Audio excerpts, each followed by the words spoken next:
σας φίλοι μου, Κώστας Ηλιακόπουλος εδώ και πάλι. Σήμερα θα μιλήσουμε για ένα από τα μυστικά τα οποία πολλοί έχουν ακούσει, κάποιοι τα γνωρίζουν, περισσότεροι όμως δεν το γνωρίζουν, γι' αυτό άλλωστε είναι και μυστικό. Ένα μυστικό καλά κρυμμένο που για πολλά χρόνια ήταν τελείως αναφάνεια. Το τελευταίο καιρό βέβαια έχει βγει στη φόρα και το μαθαίνουν και περισσότεροι.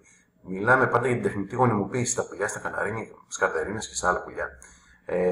Και όταν μιλάμε για τεχνητή γονιμοποίηση, μιλάμε ότι δεν ακολουθούμε τη συνηθισμένη μέθοδο του το ζευγάρι να βατέψει, όπως λέμε, να βατευτεί και να γίνει η συνηθισμένη διαδικασία της αναπαραγωγής. Πιο συγκεκριμένα, έχουμε παρέμβαση του εκτροφέα που παίρνει το σπέρμα του αρσενικού και το βάζει στο θηλυκό με αποτέλεσμα να γονιμοποιήσει τα αυγά και το θηλυκό μετά να μπει στη φωλιά, να διεννήσει και από εκεί να βγουν νεοσύ.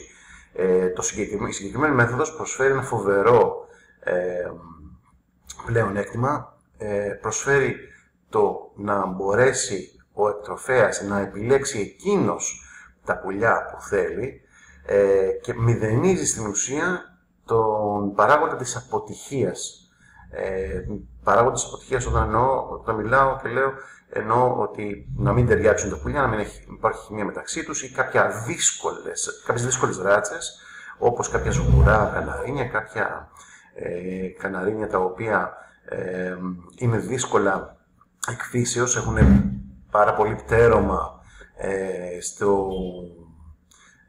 στα αναπαραγωγικά όργανα και δυσκολεύεται εκεί η ιστορία. Λοιπόν, με αυτόν τον τρόπο εξαλείφονται αυτοί οι παράγοντες και έχουμε επιτυχημένο αποτέλεσμα όσον αφορά στο να πάρουμε νεοσούς. Η μέθοδος αυτή εφαρμόζεται πάρα πολλά χρόνια, να ξέρετε, και μάλιστα είναι ένα από τα μυστικά των εκτροφέων, γι' αυτό το λέω και μυστικό, γιατί είχε μείνει στην αφάνεια πάρα πολλά χρόνια. Το τελευταίο διάστημα έχει αρχίσει και έχουν βγει στη φόρα στην ουσία πολλές λεπτομέρειες καθώς και βίντεο και έχουν γίνει όλα πιο κατανοητά και πολύ πιο απλά. Επίσης θέλω να τονίσω το εξής, ότι το συγκεκριμένη μέθοδος εφαρμόζεται σε πάρα πολλούς πετυχημένους συνδυασμούς, υβριδισμούς, σε ράτσες, σε συνδυασμό ρατσών, όχι ρατσών και ρατσών, αλλά σε συνδυασμό κατά κύριο λόγο διαφορετικών γενών πουλιών, τα οποία μέχρι τώρα δεν είχαμε δει σε εκθέσεις, δύσκολες διασταυρώσεις, δύσκολους υβριδισμούς, που όταν πρωτοεμφανίστηκαν σε έκθεση λέγαμε «Μα πώς έγινε αυτό, ποιος τα κατάφερε». Να ξέρετε ότι τα περισσότερα από αυτά είναι προϊόντα της συγκεκριμένης μεθόδου, της τεχνητής γονιμοποίησης. Λοιπόν, οπότε θα παρακολουθήσουμε ένα βίντεο το οποίο δείχνει τη διαδικασία και το κάνει κατανοητό αρκετά. Λοιπόν, πάμε να πούμε αυτό το βίντεο.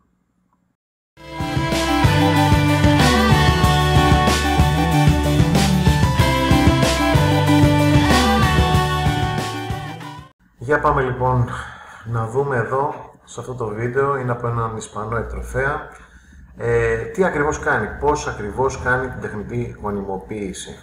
Μισό λεπτάκι να φτιάξουμε και λίγο το παράθυρο να φαίνεται. Βλέπουμε ότι έχει στα χέρια του το αρσενικό καναρίνι και στην ουσία με το δάχτυλό του ερεθίζει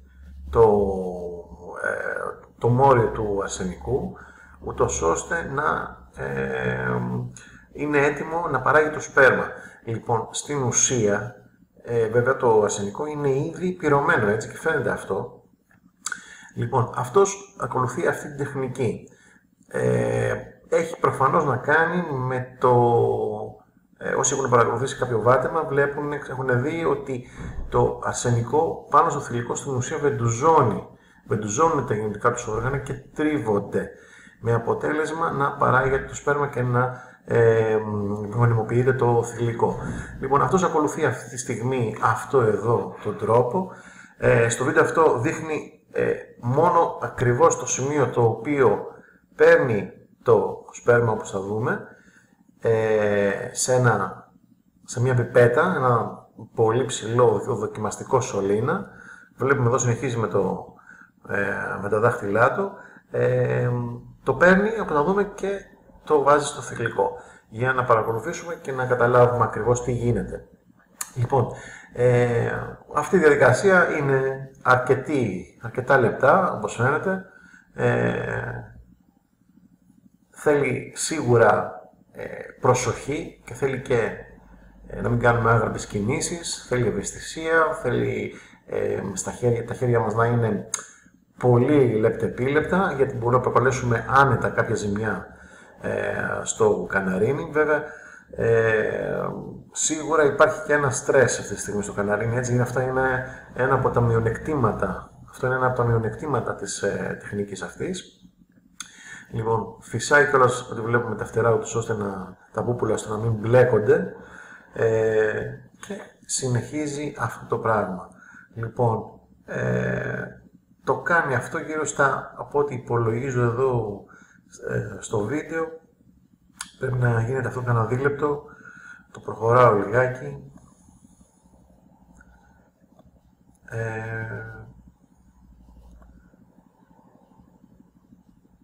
Ναι, και παραπάνω. Γύρω στα 3,5 λεπτά. Και εδώ φτάνουμε στο σημείο που πλέον έχει αποφασίσει ότι παίρνει την πιπέτα, αυτή που έλεγα, το δοκιμαστικό σωλήνα, και τον εισάγει με πολύ μεγάλη προσοχή μέσα στο μόρι του αρσενικού. Βλέπετε, κάνει επίσης την ίδια διαδικασία. Δηλαδή, στην ουσία το έχει εισάγει και συνεχίζει να το πηγαινοφέρει ώστε να προκαλεί διέγερση των γεννητικών οργάνων. Με πάρα πολύ λεπτεπίλεπτες κινήσεις, συνεχίζει και θα δούμε εδώ ότι εδώ αυτό το συγκεκριμένο κομμάτι δίνει διάρκειας κάτω του 1 λεπτού, φυσάει και τα φτερά. Λοιπόν, και θα δείτε τώρα ότι ξαφνικά το σπέρμα θα παραχθεί και θα γεμίσει την άκρη της πιπέτας. Λοιπόν, η αλήθεια είναι ότι, ναι, τώρα 1 λεπτό, τα 2 λεπτά ακολουθεί αυτή τη διαδικασία, η οποία είναι και η πιο χρονοβόρα σε σχέση με το υπόλοιπο κομμάτι της τεχνητής γονιμοποίησης. Το προχωράμε λίγο, ναι, είναι γύρω στα 2 λεπτά. Γύρω στα 2 λεπτά κάνει αυτό το πράγμα. Και συνεχίζει, το έχει εισάγει και ξαφνικά βλέπουμε πάνω στην άκρη της πιπέτας υπάρχει αυτό το άσπρο υγρό, το οποίο μας το δείχνει εδώ, είναι το σπέρμα του καναρινιού. Μπήκε αυτή η ποσότητα που παρήχθη, μπήκε στην πιπέτα και τώρα αυτό το πράγμα είναι έτοιμο προς εισαγωγή στην αμάρα του θηλυκού. Αυτό που, το θηλυκό, έχει αφήσει κάτω την πιπέτα με το σπέρμα. Η διαδικασία αυτής της μετάβασης πρέπει να γίνει πολύ άμεσα, γιατί το σπέρμα του καναρινιού στον αέρα αφυδατώνεται και πλέον είναι εξορρόπτωτο, δεν έχει καμία σημασία. Εισήγαγε αυτό στην πιπέτα μέσα στην αμάρα.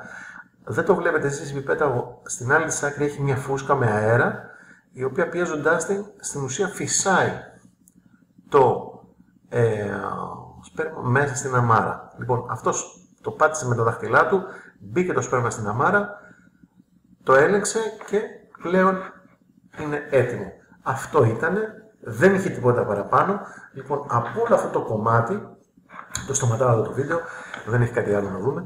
Λοιπόν, από αυτό το κομμάτι, αυτό μάλλον το κομμάτι είναι στην ουσία η τεχνητή γονιμοποίηση, το κέριο μέρος. Τώρα, η όλη διαδικασία της τεχνητής γονιμοποίησης έχει μια προετοιμασία, έχει το κύριο μέρος που είναι αυτό και σίγουρα μετά υπάρχουν και κάποια άλλα εξτρά κομμάτια. Για παράδειγμα, όπως θα δείτε εδώ στη φωτογραφία που θα σας δείξω,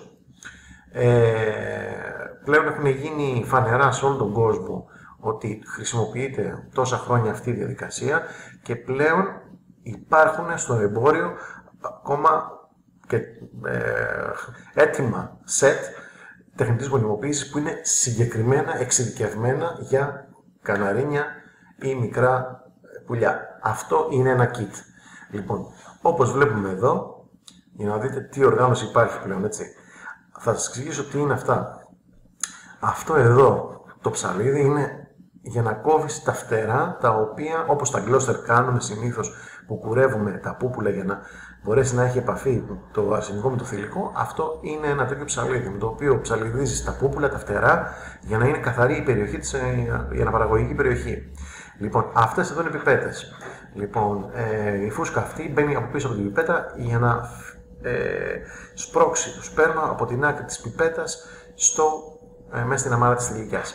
Λοιπόν, αυτό εδώ, όπως και αυτό εδώ, είναι ένα βαζάκι και αυτό εδώ είναι ένα ειδικό, το οποίο, αν διαβάσετε πάνω τι λέει Semen Extender.